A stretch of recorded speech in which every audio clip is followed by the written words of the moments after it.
Hey everyone, thanks as always for stopping by. So recently I was gifted an advanced reading copy of a book called Designed to Heal: What the Body Shows Us About Healing Wounds, Repairing Relationships, and Restoring Community. And I was asked to offer my review of it, so that's what this is. Let's get started.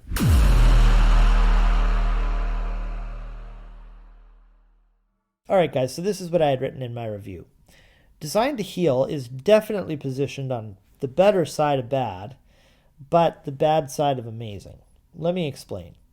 I received much value from it. Jennie McLaurin and Cymbeline Tancongco Culiat, who I'm definitely mispronouncing her name, offer a tremendous amount of scientific insight. This, I think, is the book's best attribute. There's no doubt that these remarkable women are experts in their field. Understanding the miraculous 4 stages of wound restoration is simply awe-inspiring.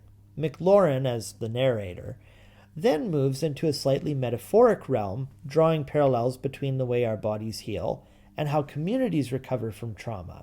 She calls these our corporate bodies. I quite appreciated the comparison. The second shift from hard science to the softer psychological domain is also useful. At times, reaching for a connection seemed somewhat belabored. Then elsewhere, her bridging of the two worlds appeared to lift off the page with glistening clarity. As a reader, I felt I was still receiving a heap of value. Then came what I'm tempted to call the Christy bits. I mean to make no personal attack on the book's authors here.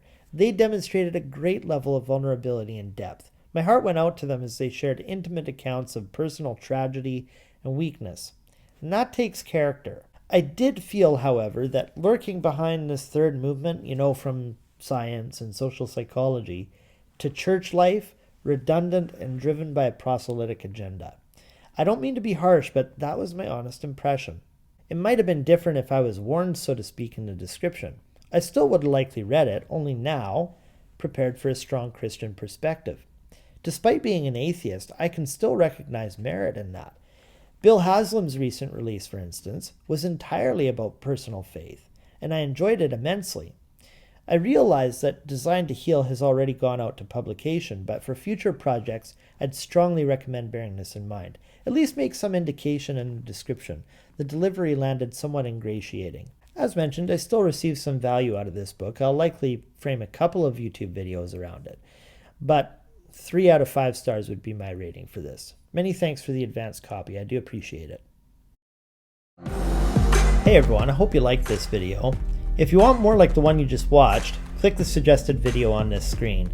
Make sure you subscribe, and to connect with me on my other platforms, my handles are linked below in the description, alright? Take care, peeps. Till next time.